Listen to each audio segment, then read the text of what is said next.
Good afternoon, yogis. This is part 2 of a video that I made on being in your higher mind.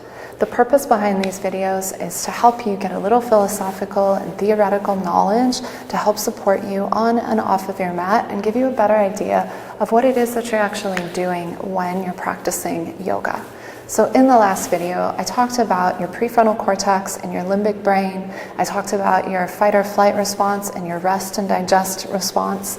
And today now, I want to give you a little more of the philosophical yoga perspective on all of this. So in the yoga tradition, we have a ton of creation stories because a lot of the yogic texts are sort of just asking questions. They're like, maybe this happened, we don't know. And this is a really beautiful thing. That I love the way in which myth provides this rich tapestry of ways in which describing the human experience. But there's several stories that are consistent, which is that everything came from a oneness.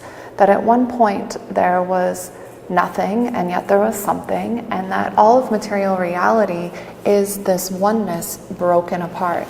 In the Tantra tradition, it's Shiva who is pulled out of his meditation by his love Parvati, who in that story is called Uma. It's the onomatopoetic sound of the breath because she takes his breath away. And this causes creation to start unraveling from Shiva and from Shakti, which I think is such a beautiful image. Now, why am I telling you this? Because in this unraveling, we get our own human consciousness mapped in the world, mapped in experience. And what the yoga tradition wants to say is that you have 3 parts to your mind. The first part of your mind that we will say is your discernment, your highest intelligence, is something called your buddhi. Not your buddhi, but your buddhi. And this is the part of you that can have a spiritual experience. It's the part of you that is able to have viveka, have discernment and deep wisdom and understanding. Now, the next part of your mind underneath of that is your ahamkara, or your I maker. This is your ego, but it's not your ego in the way that Westerners like to talk about the ego.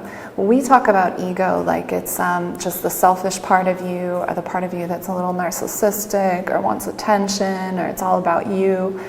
But that's not what is actually the tradition is actually talking about, and really it's not what psychology is talking about when it says you have an ego. Your ego is your I maker because it's the part of you that's able to distinguish yourself from other beings and things. And if you didn't have an ego, my friends, you would be clinically insane.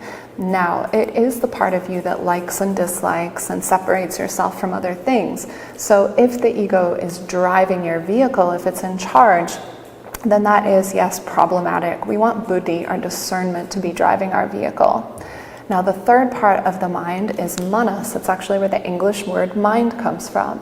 And this is a little confusing. We won't get into it today. But manas is what reins in the 10 senses. Yes, in yoga you have 10 senses instead of 5 or 6, depending on your beliefs. The 10 senses, and it pulls in this information and feeds it to the ego, where ego categorizes it. I like this, I don't like this, this is painful, this is pleasure, and so on. So what we're talking about in the tradition of getting out of your lower mind is not letting your sensory experience pull you in and drive your car, and not letting your ego be the one to take all this information and make decisions for you, but that instead your buddhi would be the part of you that is driving your vehicle. And we get vivid imagery of this in the yoga tradition with the charioteer. So one of the first places that the word yoga is ever used is in a text called the Rig Veda. And in this ancient text that is around 6,000 years old, it's actually referring simply to attaching animals to a cart and bringing something, listen to this part, that is wild into divine service.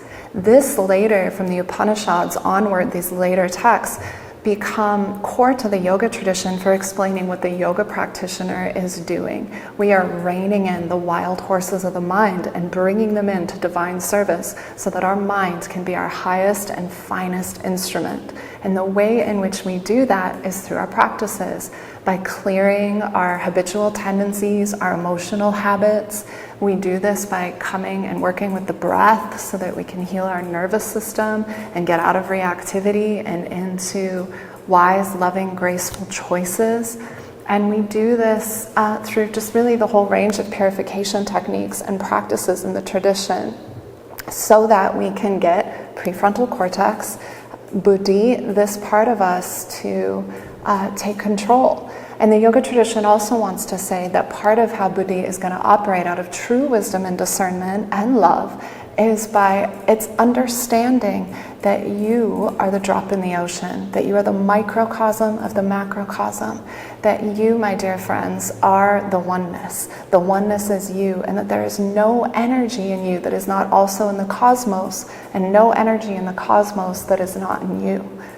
What the message is there is that the universe is sacred, life is sacred, and you are sacred. And at least in the Sri Vidya tradition, what we want to say is that samadhi, this bliss experience, is your just simple ongoing connection with that oneness, with that higher reality.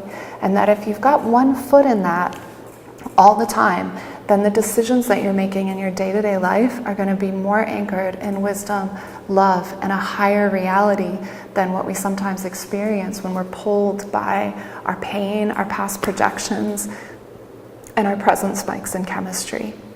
So I'm going to leave it at that. If you have questions, please drop them in the comments.